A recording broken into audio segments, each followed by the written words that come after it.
Hello, BookTube. Sorry for the second video, but I just heard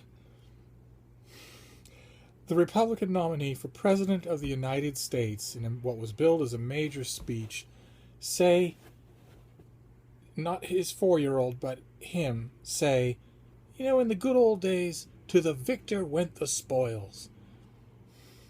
And it isn't just that he misspoke, that he forgot about the Marshall Plan or General MacArthur's reconstruction of Japan or anything like that. It's not that he misspoke and forgot that. It's that he didn't know those things existed.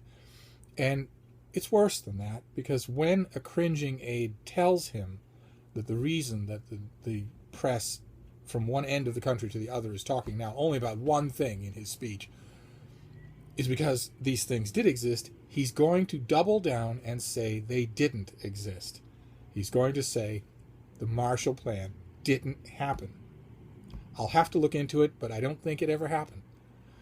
And his supporters, including 80-year-old men who were there at the time, will say, no, I think he's right. I don't think it ever happened.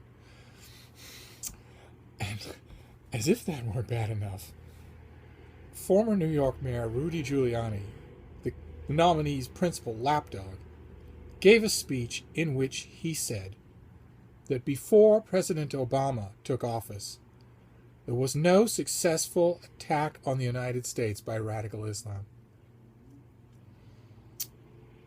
The former mayor of New York City, the mayor of New York City on 9/11, is so willing to distort. I thought that a good remedy would be to open some mail.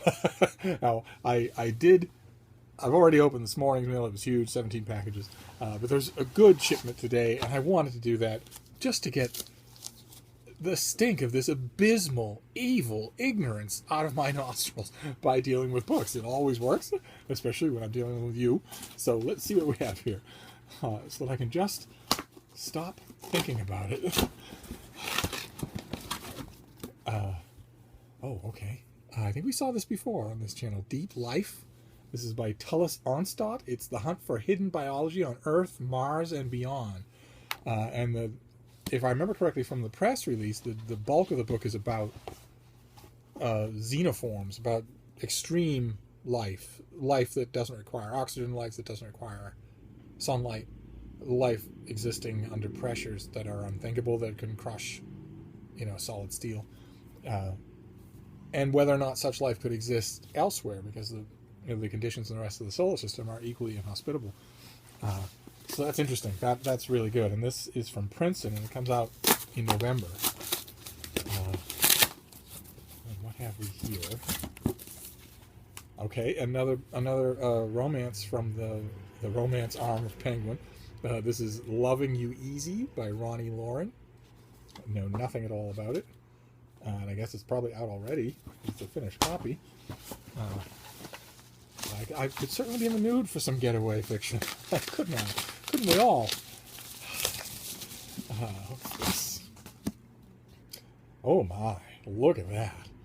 Okay, this comes out in October. This is by David Barron. It's called Waging War, the Clash Between Presidents and Congress, from 1776 until ISIS. And tellingly, there is the first is a Revolutionary Era cannon. The bottom picture is a drone, whereby the United States conducts right now half of its military operations totally without oversight. The president and a group of people in a room somewhere are the ones who decide who lives and dies by those devices. The military has nothing to say about it. The Pentagon has nothing to say about it. And of course, the American people have nothing to say about it. The president just makes a list of people that he wants these machines to kill, and then they go and do that.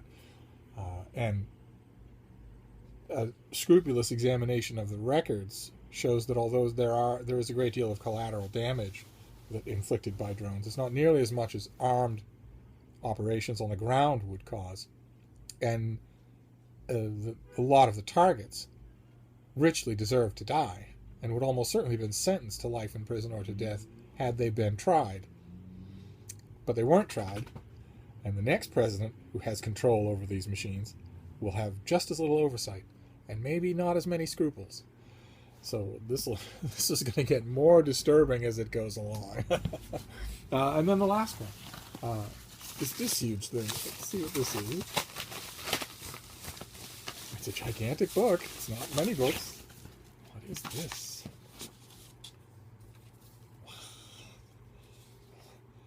This is due in late October. Look at the size of it. It's Confessions of a Born-Again Pagan by Anthony Cronin. We live in an age of disenchantment. Sing it to me, sister. The number of self-professed atheists continues to grow, yet many still feel an intense spiritual longing for a connection to what Aristotle called the eternal and divine. For those who do but demand a God that is compatible with their modern ideals, a new theology is required. That's what's offered in this book. A book that leads its readers away from the inscrutable creator of Abrahamic religions toward a God whose inexhaustible and everlasting presence is that of the world itself. Cronin defends an ancient conception of God, deepened and transformed by Christian belief, the born-again paganism on which modern science, art, politics, and all vitally depend. Divided into 4 parts, gratitude, pride, salvation, and joy, the book brilliantly surveys centuries of Western thought. Okay. All right. Well, I did not know this was coming. And this is gigantic. This is 1,000 pages long.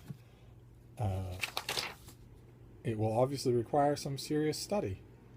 I don't really know. A book that leads readers away from the inscrutable creator of Abrahamic religions toward a God whose inexhaustible and everlasting presence is that of the world itself. I don't really know what that means. The Abrahamic God is not inscrutable. The only reason you would call him that is if you don't like what you're reading, but he's extremely plain about what he wants from his followers. And I don't see how you replace that with the inexhaustible and everlasting presence that is the world itself. So is this going to be animism? Are we going to go back to inanimate objects being alive and having a spirit? I don't know. I'll have to see. This is going to go right to the top of the pile, I'm afraid to say. I'm afraid to say for all the books that were on the top of the pile, they're all getting bumped in favor of this. I have a feeling, just a gut feeling, that it will enrage me. But you never know. 1,000-page book, we'll give it a try. So there you go. Fairly thought-provoking little haul here. Romance. Natural history, military history, and religious history. Interesting. I'll take my mind off things for a bit. I think I'll dive right into looking at them and reading them in depth rather than go on and look at the news. I don't really want to look at the news. I don't want to look at anyone doubling down. I don't really want to do that. I'll avoid it, and I'll see you all later. Thank you, BookTube.